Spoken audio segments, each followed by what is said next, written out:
হরে কৃষ্ণ। সুপ্রিয় ভক্তগণের চরণ জানাই প্রণাম। তো এখন আমি আর বন্ধু চলে এসেছি 58 গেটের বিখ্যাত মা মনসা পূজা দেখতে।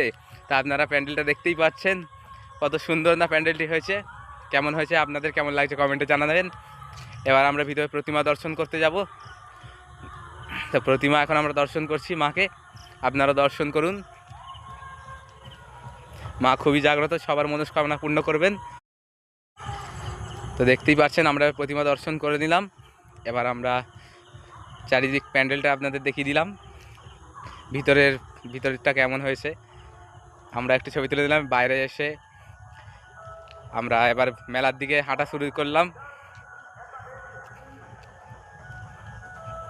তো মেলার দিকটাতে দেখতেই পাচ্ছেন,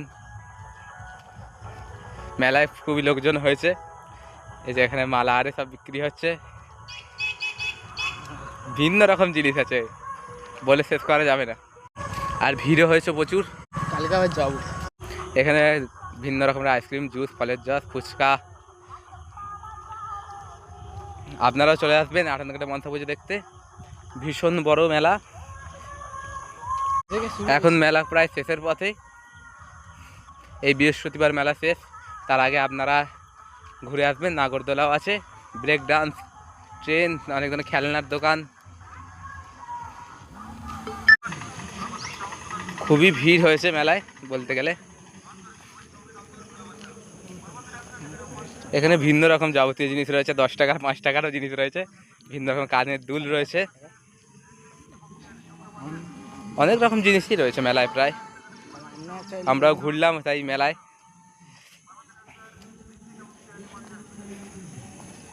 এখানে অনেক রকমের ফুল রয়েছে, সুন্দর সুন্দর ফুল। না কিনলেও ফুলের ছবি তো তুলে নিতে পারবো, তাই ছবি তুলে নিলাম।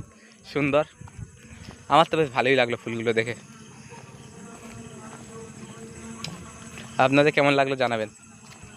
দূর থেকে মন্দিরের ভিউটা খুবই সুন্দর লাগছে। ধীরে ধীরে সামনে গেলাম, যত সামনে এগোচ্ছি মন্দিরটা সুন্দর লাগছে দেখতে, প্যান্ডেলটা। এইখানে স্টেজে আজ প্রোগ্রাম হচ্ছে, স্টেজেতে অনুষ্ঠান হচ্ছে আজকে, ডান্স ধামাকা আছে মনে হয়। তাই খুবই লোকজনের এখানে ভিড় হয়েছে, আপনারা দেখতেই পাচ্ছেন। দেখানোর চেষ্টা করলাম একটু, খুব লোকজন হয়েছে। তো আপনারা চলে আসবেন। ভিডিওটি ভালো লাগলে চ্যানেলটি সাবস্ক্রাইব করবেন এবং শেয়ার করবেন। তো এখানেই সমাপ্ত করছি।